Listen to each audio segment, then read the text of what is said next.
Thanks, Claire. Can I just check you can hear me and you can see my screen? Yes, we can hear and see.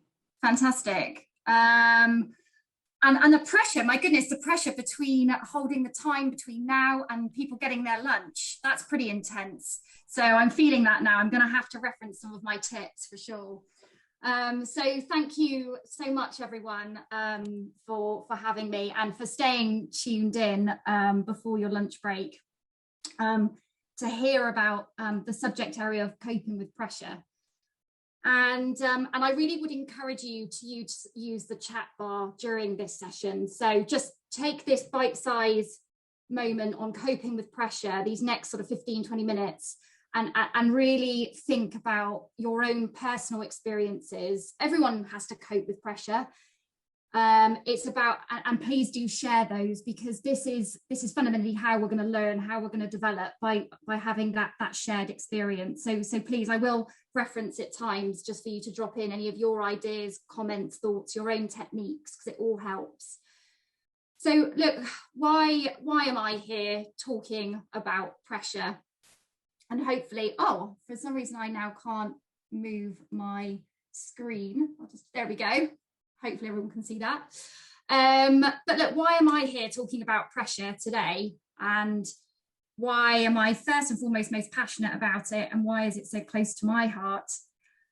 And that has to be fundamentally after the birth of my first child, my son Louis. You can see two of them there. That was the only way I could actually get them to sit still for 30 seconds, by bribing them with snacks.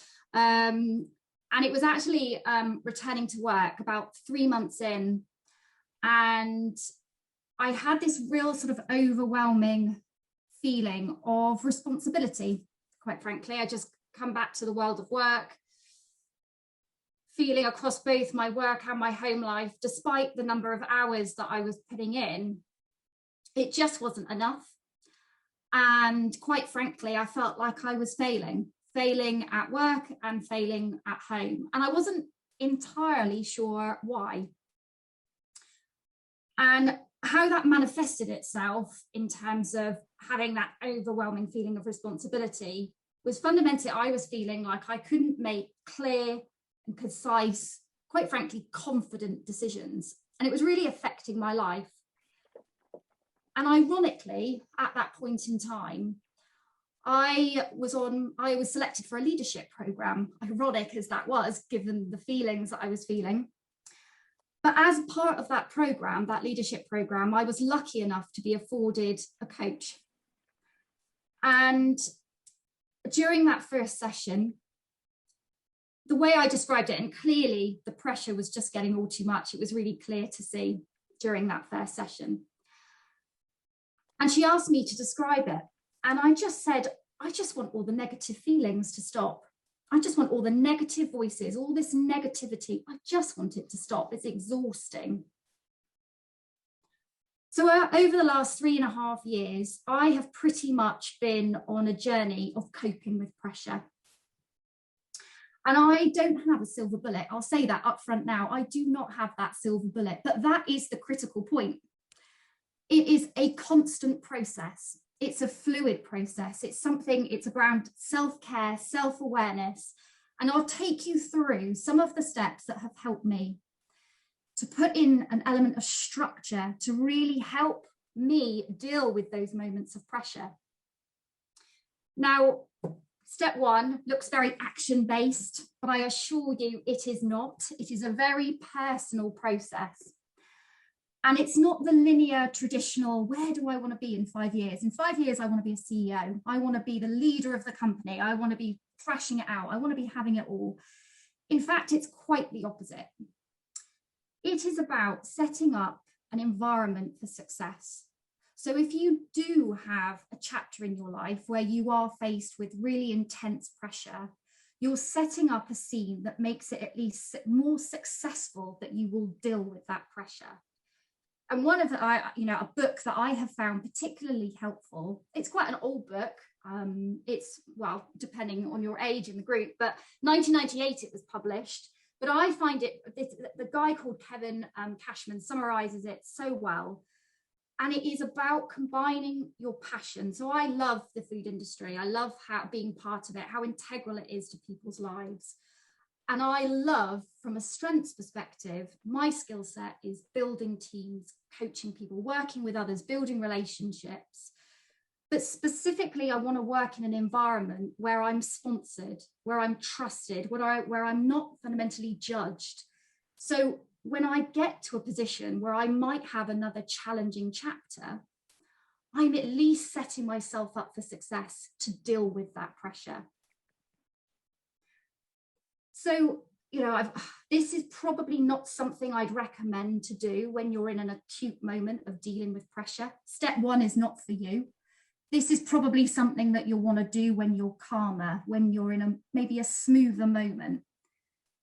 If, however, you're in that eye of the storm and you are literally facing into that moment of feeling like it's all getting a bit too much, I would say something. And if my coach, who I still actually keep in touch with, fantastic lady, she would laugh if she saw this screen, because we often talk about, well, what's in your toolkit? And I look back 3.5 years and I think, well, what on earth was in my toolkit?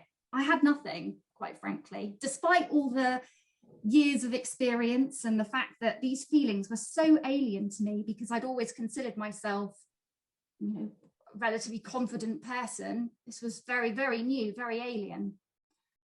But now when I look back, I think, my goodness, my toolkit is brimming with ideas. And I urge you to share essentially your tips and techniques that sit within your toolbox. And I'll pull out a couple of these that are absolutely essential to me operating in my home and my work life. And it's very personal to you. So these quadrants, this is just a selection of my ideas. This might be very different for you. But I pull out one that's an absolute favorite, and that's talking about your authentic network. Now, I have been very lucky where I've been budded up with the CEO. I've had mentors that have been in very senior positions, and they're fantastic for specific reasons. And that's when people say to you, be really clear what you're trying to get out of a mentor program or a buddy scheme. Really take that on board, because that's great to be linked up with those high profile individuals, fantastic. But think about those individuals that will allow you to be vulnerable, allow you to be in a safe space, and fundamentally make you feel fantastic when you come out. And it is genuinely those relationships that I've fostered over many years. This isn't something that happens overnight. Over many years, you'll foster certain relationships that where you can be vulnerable, you can talk in a safe space, and they will indeed challenge your perspective. They'll challenge your thinking. But it is those moments that have given me the platform to move on further. And I have to say, as another point within my quadrant that sits within my toolkit that probably sits hand in hand with the authentic network is stop that imposter voice. Now, I know people talk about imposter voice a lot, but that's fundamentally because there's so many people experience it. And I'm not here to say that you need to stamp. Well, I know my voice. She is very loud. She is very proud, and it's sometimes very difficult to stamp her out. But I acknowledge that she exists there. And what I try to do is minimize the environment in which she has to thrive. So, for example, I go in, I have a meeting that I've prepared for. I've written out the agenda. I'm very clear on the objectives, but the meeting's gone off on a tangent. Or I'm feeling like actually a person threw me a challenge that I simply hadn't prepared for. Coming out of that meeting, I know that imposter voice is going to start to kick in. So trying to minimize that vacuum of negativity is key for me.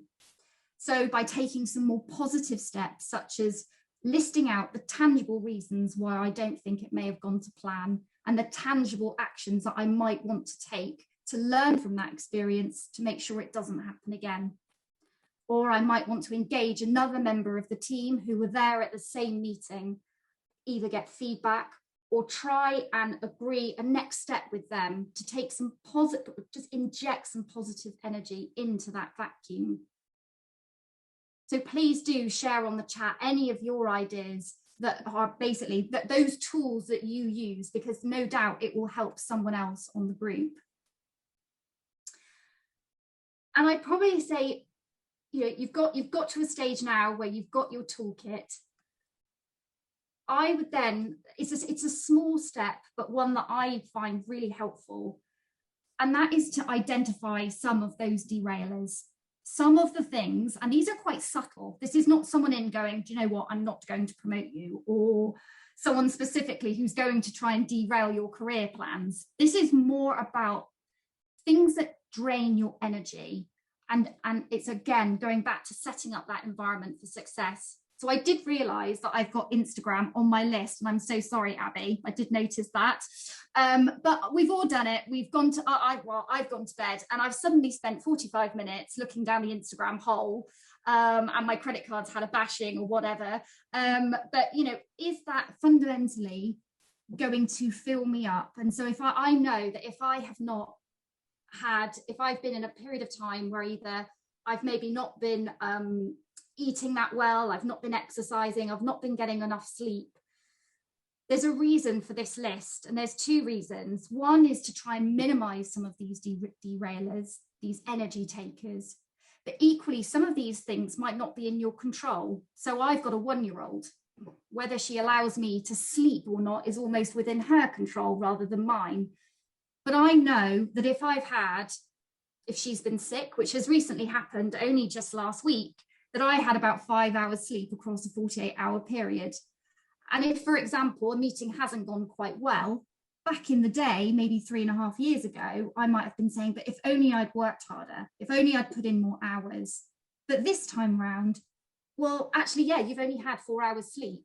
The fact that you're functioning, getting your clothes on, attending those meetings, let's just focus on some of the positives here. Again, it's about putting things in perspective. And why is it important?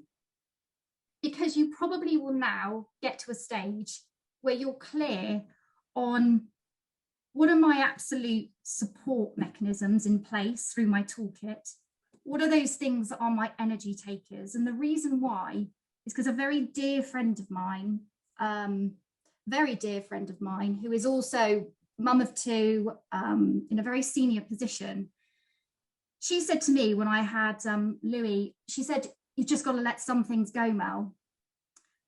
I was like, okay, yeah, I get it. I've got to let a few things go.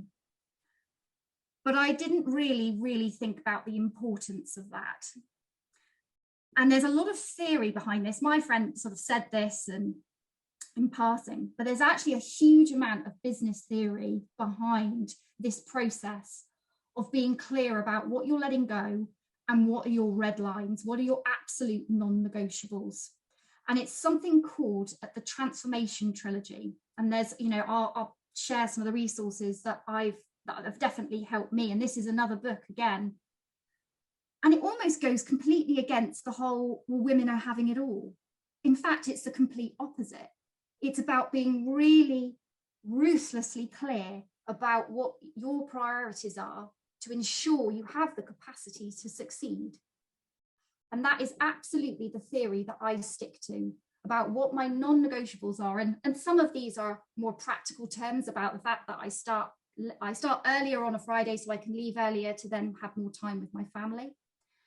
And my letting go is the fact that, well, okay, my house is a mess in the week, but it doesn't get to me like it used to, albeit it sounds very trivial, but it's a big thing. And therefore I have a mental contract with myself to say, no, I have consciously made the decision to step away from that, to give me the capacity to do what's more important. And that is absolutely key, and a fluid thing that this fluid tension that you all have as you progress in your career with your home life. So look, I'm really conscious. I've done a lot of talking, and there's probably a lot of stomachs rumbling out there, mine included. So if there's only 3 things that you take away from this, it would be, and so you can see my 4-step program, I've reduced it to 3 just in the effort to keep it bite-sized. What does success look like for you? And this is specifically about setting up the right conditions for succeeding and dealing with pressure. What's in your toolkit? You cannot turn up at the starting line without trainers, kit, water. You wouldn't do that in a sports sense. What does it mean in a business sense? And then what can you let go of? But have that mental contract to really commit to letting go of certain things and then committing to others. So look, that's everything from me. I will go, but thank you so much for inviting me to this session today, and thank you everyone for staying dialed in. Thank you so much, Melanie. That was really helpful and something we can all relate to. Are there any questions for Melanie? Just lots of praise and thank yous, Melanie. No, there's nothing on my side. Thank you so much. Thank you. So Mel, I'll just close then before lunch to say absolutely brilliant. It's just so powerful. I mean, I think I had the benefit of age for most of you, but I can identify with all of that as well. And my image was being on a hamster wheel when I went through, again, a really similar phase when my kids were small. And that's that constant hamster wheel of putting a huge amount of effort in and getting nowhere was my analogy of the challenge that I was going through and needing to obviously ask for help to get off the wheel.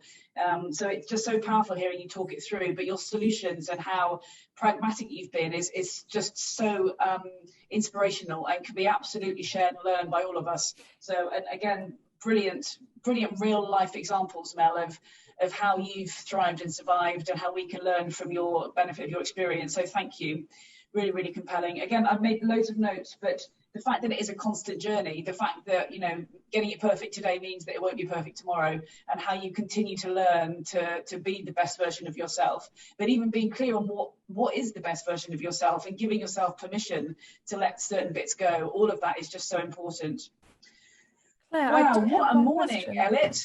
I know, it's so brilliant, isn't it? I've actually had one really good question. It's from Mushtaq Ahmed from JJ Food Service for Melanie. Can you please give an example of something which is urgent but not important, and how would you delegate it as per the recommendation in the matrix?